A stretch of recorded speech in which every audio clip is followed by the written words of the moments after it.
Vous vous sentez coincé dans un emploi qui ne vous convient plus et vous souhaitez construire quelque chose de plus significatif pour vous. On en reparle dans quelques instants.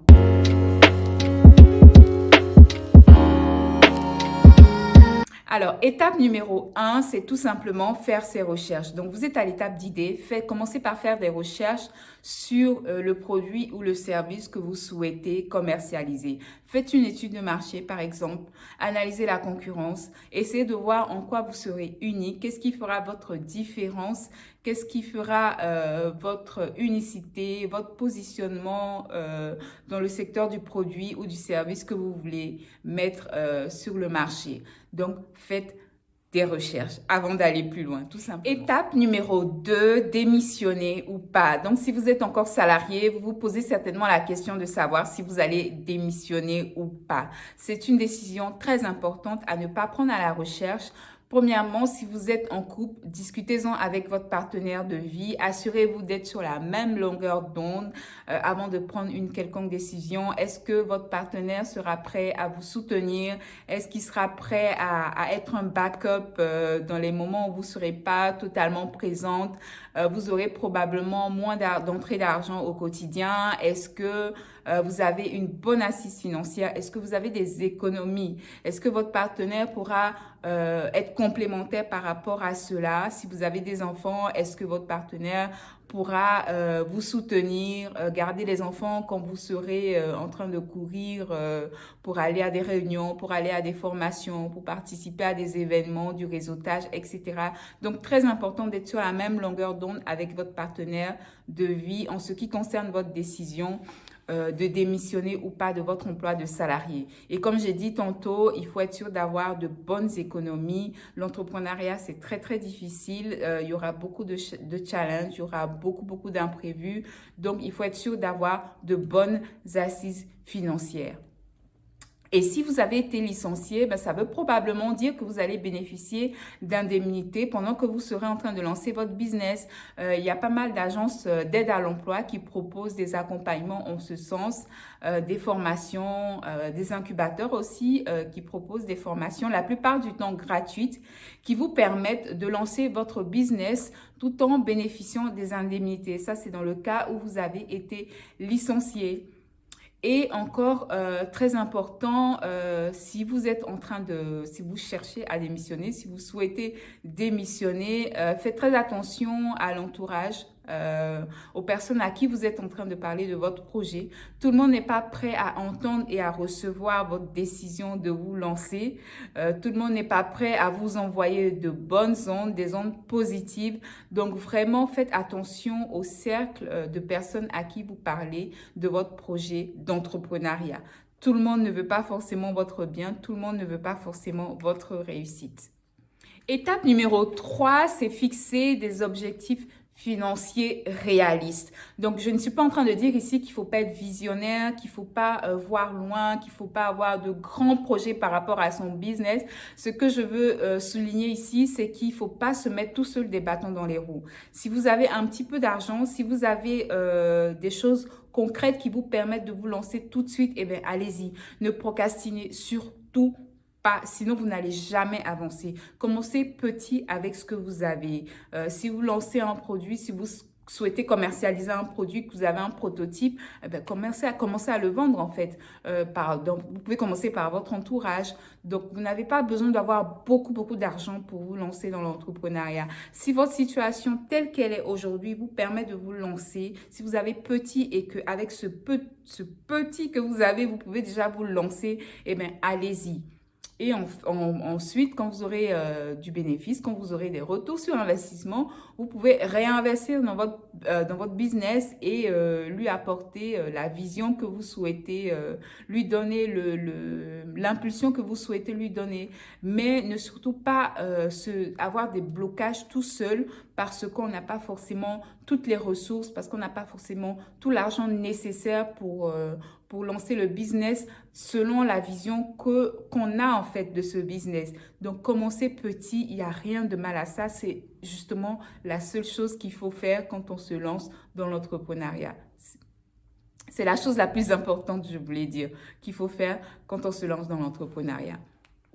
D'ailleurs, si vous appréciez cette vidéo, n'oubliez surtout pas de vous abonner et d'inviter comme vous d'autres femmes d'excellence à nous rejoindre. Activez aussi l'alarme pour être informé de la prochaine vidéo. Étape numéro 4, celle-là, c'est vraiment ma préférée, c'est le réseau. C'est très, très, très important. Un bon réseau a beaucoup plus de valeur qu'une quelconque campagne de communication. Donc, quand vous vous lancez, c'est très, très important de vous entourer des bonnes personnes. Il faut d'abord commencer par mettre en place un bon système de soutien. Donc, entourez-vous des personnes qui vont vous aspirer, qui vont vous inspirer à devenir meilleur. Entourez-vous des personnes qui vont vous envoyer de bonnes ondes, des ondes positives, qui vont vous encourager, qui vont vous challenger, mais dans le bon sens du terme, qui vont vous permettre d'évoluer. Ne vous entourez surtout pas de personnes qui vont vous apporter du négatif. Le réseautage est hyper important. Participez à des événements, allez à des endroits où vous pourrez rencontrer des personnes qui vont vous faire évoluer dans votre business, qui vont vous aider à rencontrer des personnes clés qui vont vous permettre de donner un bon coup de pouce dans votre business. Il ne s'agit pas ici d'aller à tous les événements possibles, sinon là, vous allez juste vous épuiser et vous allez perdre en énergie et en argent. Donc, choisissez bien les événements auxquels vous souhaitez vous rendre et n'hésitez pas à parler de votre projet, de ce que vous voulez faire. Donc, moi, personnellement, c'est le réseautage qui m'a le plus apporté dans mon entreprise. C'est le réseautage qui m'a envoyé des clients. C'est le réseautage qui m'a permis d'accéder à d'autres marchés. Je suis parfois très étonnée de savoir comment les gens arrivent à moi. Il y a même des personnes que j'ai rencontrées il y a 1 an, 2 ans qui me recontactent après parce que, bien entendu, en plus de ce réseautage, j'ai travaillé aussi sur ma visibilité, sur ma communication. Donc, il ne faut pas aller à des événements, prendre des cartes de visite, les mettre dans l'armoire ou les laisser moisir dans son sac à main ou je ne sais où. Il faut aussi travailler sa visibilité, sa communication afin que ces personnes-là, quand elles vous voient, se rappellent qu'elles vous ont rencontré à tel ou tel endroit et vous recontactent. Et aussi, n'hésitez pas à recontacter ces personnes-là pour maintenir le contact et éventuellement déclencher de bonnes opportunités pour vous. Donc, réseautage, c'est hyper important. Numéro 5, c'est se former. L'entrepreneuriat, c'est tout sauf une tendance. Je rencontre de plus en plus, ou j'observe aussi de plus en plus de personnes qui se lancent dans l'entrepreneuriat sans forcément avoir pesé tout ce que ça pourrait engendrer comme conséquence en fait, tout ce que ça pourrait engendrer comme sacrifice. L'entrepreneuriat, c'est hyper compliqué, c'est difficile en fait. C'est vrai que c'est différent du salariat.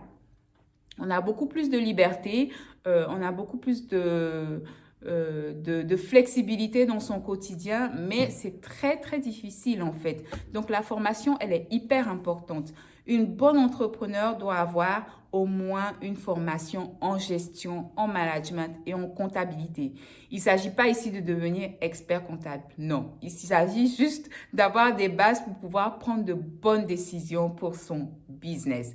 Donc, formez-vous, c'est hyper important. Vous avez probablement acquis cette formation pendant vos années en tant que salarié. Ben, ça ne coûte rien de se remettre à jour, d'être sûr, d'être toujours à la page quant à ce qui se fait sur le marché, quant aux lois en vigueur, etc. Donc, la formation, c'est hyper important. Ne serait-ce que, par exemple, de comprendre ce que votre comptable vous dit. C'est aussi important pour vous, pour pouvoir faire des projections financières, pour pouvoir établir un bon plan financier. Donc, formez-vous, c'est très important. On ne se lance pas dans l'entrepreneuriat comme ça parce qu'on a un bon produit ou une bonne idée ou un bon service, etc. Il y a quand même des bases de gestion et de management à avoir. C'est hyper important. Formation. Et en bonus, n'ayez pas peur de vous remettre en question. Si vous avez tenté quelque chose, que ça a échoué, je dirais même pas que ça a échoué, que ça ne s'est pas passé comme vous voulez, ça ne veut pas dire que votre projet ou votre idée de business est bon pour la poubelle. Ça veut tout simplement dire que vous devez le remodeler, que vous devez faire différemment. Donc, N'ayez pas peur de vous remettre en question, n'ayez pas peur de faire différemment de ce que vous aviez comme idée, comme objectif, etc. C'est très, très important de se remettre en question. Et d'écouter aussi les retours des gens, les feedbacks des gens par rapport à ce que vous avez commencé à commercialiser ou par rapport à ce que vous avez commencé à proposer à votre clientèle. Après tout, le produit ou le service, vous ne le vendez pas à vous-même, vous le vendez aux gens. Donc, c'est aussi important de tenir compte de ce que les autres disent quant au service ou aux produits que vous... Enfin, faites tous les jours quelque chose qui va vous rapprocher de votre objectif. Lisez des livres, abonnez-vous à des chaînes qui vont vous inspirer, comme celle-ci. Suivez des personnes qui vont vous permettre de rester focus, qui vont vous permettre de ne pas être distraite. Donc, en tout cas, toujours faites tous les jours, écoutez des podcasts. Donc, cette chaîne également existe en podcast. Donc, vous pouvez rechercher Hello Miss Back sur toutes les plateformes de podcast. Vous pourrez également écouter les épisodes de Hello Miss Back en podcast.